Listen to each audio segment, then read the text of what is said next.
नमस्कार, मैं हूं संदीप चौधरी। आज सबसे बड़ा सवाल में हम बात करेंगे नौकरी की। एक ऐसा मुद्दा जो सीधे आपसे, मुझसे, हम सब से जुड़ा है। और जब मैं नौकरी की बात करता हूं, उसमें सरकारी निजी कंपनियों में, जैसे मैं एक निजी चैनल में काम करता हूं, उन लोगों की भी बात, दिहाड़ी मजदूरों की भी बात, किसानों की भी बात मैं करने वाला हूं। नौकरियों में दिहाड़ी भी आ जाएगी, रोजगार भी आ जाएगा, पक्की नौकरियां भी आ जाएंगी।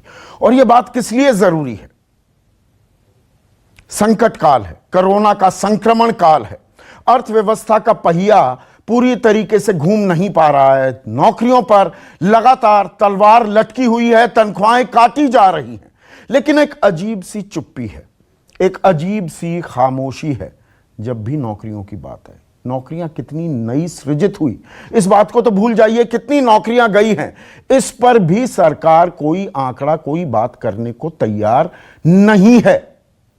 अलग अलग आंकड़े आते हैं, उनके बारे में कह दिया जाता है इन आंकड़ों को हम मानते नहीं, जबकि एक समस्या है। और यह समस्या आज जो मैं चर्चा कर रहा हूं वो इसलिए अब सरकार भी मान रही है। बड़ी खबर यह आ रही है, और अभी देखना एक दो दिन बाद ये कुछ जगह दिखेगी भी, छपेगी भी। खबर ये कि संसदीय समिति है वाणिज्य मंत्रालय की, उसकी कल बैठक शुरू हुई और वहां पर कुछ लिखित चीजें दी गई, सामग्री दी जाती है सदस्यों को, ताकि वो आगे देश के लिए कॉमर्स में, वाणिज्य में हम क्या कुछ करने वाले हैं उस पर सुझाव दे सकें।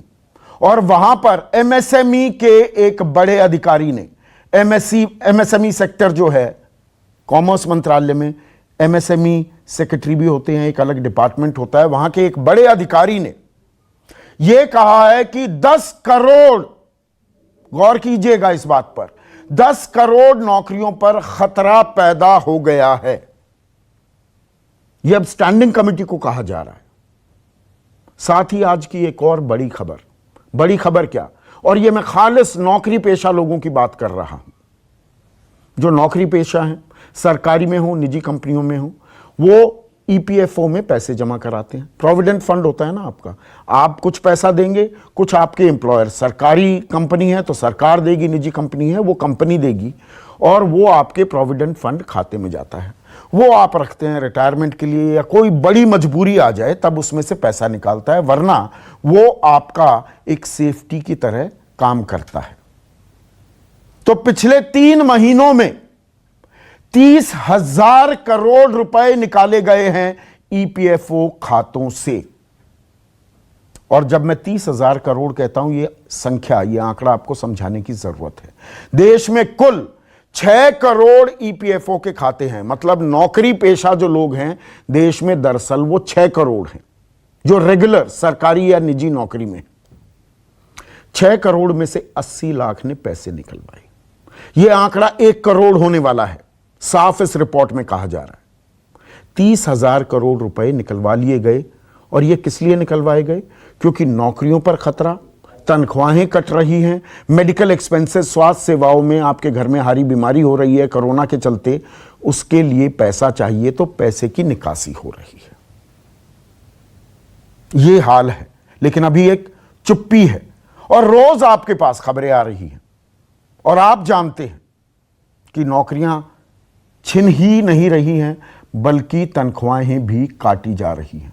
अब कह यह दिया जाता है कि नहीं, 61,000 करोड़ रुपए हमने मनरेगा की मद में तय किए थे, अब 40,000 करोड़ रुपए और दिए जा रहे हैं। मनरेगा में रोजगार दिया जाएगा, 182 रुपए से बढ़ाकर 202 रुपए दिहाड़ी भी कर दी गई है।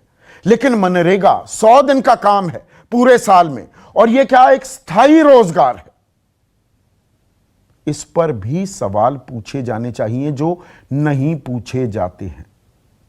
और बैड लोन्स का हाल क्या है? बैंकों के पास पैसा भी है, 20,97,000 करोड़ रुपए, उसमें तरलता, लिक्विडिटी प्रोवाइड की गई, लेकिन बैंक क्या आपको पैसा देने के लिए तैयार है? Bad loans, NPS, non performing assets की बैंकों ने आपको पैसा दिया और वापस कितने लोग कर रहे हैं? यह आंकड़ा बढ़कर 14.7 हो गया है। 8.5% हुआ करता था, 20 साल के उछले स्तर पर है। बैंकों में डर है, खौफ है, पैसा देंगे पैसा वापस नहीं आएगा, वो पैसा देने को तैयार नहीं है। आरबीआई के गवर्नर शक्तिकांत दास वो कहते हैं कि भाई आधारभूत ढांचे में निवेश करना है तो सिर्फ बैंकों की तरफ मत देखिए। दीपक पारेख उदय कोटक कहते हैं कि ये जो जी मॉरेटोरियम लगा रखा है ना कि ईएमआई मत दीजिए, ब्याज मत दीजिए, अब इस पर रोक लगानी होगी वरना बैंकिंग व्यवस्था बैठ जाएगी। तो पैसा अगर अर्थव्यवस्था में नहीं डलेगा, पहिया नहीं घूमेगा, तो रोजगार सृजित कहां होंगे। यहां तो मैं खोने की बात कर रहा हूं, मैं पाने की भी बात करूंगा आज इस चर्चा में। इसीलिए आज का सबसे बड़ा सवाल, कोरोना ने कितनी नौकरी खाई, कितनी वापस आई, और प्रोविडेंट फंड के खजाने से 30,000 करोड़ रुपए क्यों निकाले गए।